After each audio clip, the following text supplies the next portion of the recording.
Այլընտրանքային նախագծեր խմբի կազմակերպած հանրային տրամադրությունները պատմական հիշողության և պատմական ընտրության խաչմերուկում թեմայով քննարկումը խորհրդարանական ընտրություններին ընդառաջ մեկտեղել է քաղաքագետներին և հասարակական գործիչներին։ Օրակարգում հանրությանը հետաքրքրող մի շարք հարցեր են։ Օրվա իշխանությունները կատարում են հետևյալը՝ առանց Արցախ, առանց ցեղասպանություն, այո, ցեղասպանության թեման պետք է փակվի։ Ցեղասպանության դրսևորման նաև էլեմենտները պետք է ոչնչացվի եւ պատահական չէ վայրագությունը, որ ցեղասպանության հուշահամալիրում անում են, սա պատահական չի։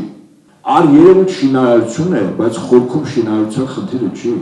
թիրախային հարվածում են։ Իրանք փորձում են այդ սիմվոլները ջարդեն, քանի որ այդ սիմվոլներն են, որ ձևակերպում են,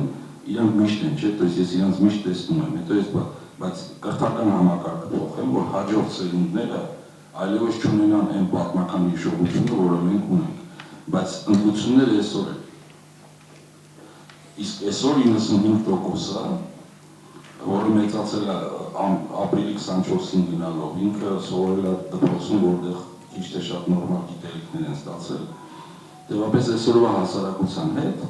իրանք այդ խաղը խաղալ չեն կարող։ Սոցիոլոգ Արթուր Պապոյանը նշում է, գալիք ընտրություններին Հայաստանում հասարակության զգալի հատվածը ոչ թե կողմ է լինելու ընդդիմությանը, այլ դեմ գործող վարչապետին։ Դեմոկրատական այլընտրանք կուսակցության նախագահ Սուրեն Սուրենյանցն էլ ընդգծում է, այլ բան է մերժել իշխանության քաղաքականությունը կամ համաձայն չլինել դրան, այլ բան է պայքարել։ Շարքային ընտրություն անվանել է շատ դժվար, որովհետև իսկապես արժեքային երկու մոդելներ են բախվում։ Մի կողմից ուրացման մոդելն է իշխանության, դա ակնհայտ է, որ սկսած ցեղասպանությունը կասկածի տակ դնող թեզերը, վերջացած այդ Արցախ բանից բանը հրաժարվելը,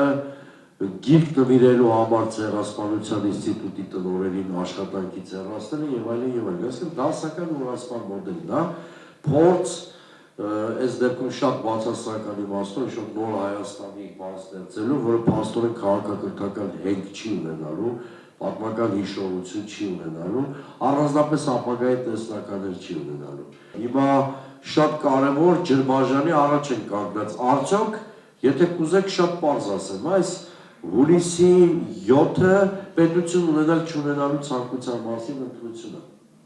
Դեմոկրատական այլընտրանք կուսակցության նախագահը կարծում է, որ ամենակարևորը հունիսի 7-ից առաջ բանաձևերի ստեղծումն ու դրանց շուրջ հասարակական կոնսոլիդացիան ապահովելն է։ Էլինար Վարդանյանն էլ հավելում է, կոնսոլիդացիայի կարևոր բանաձևերից մեկը հանրային մասնակցությունն է ընտրություններին, որովհետև օրինակները ցույց են տալիս հասարակության յուրաքանչյուր 10%-ի մասնակցությունը արդյունքներին բերում է որակական փոփոխություններ։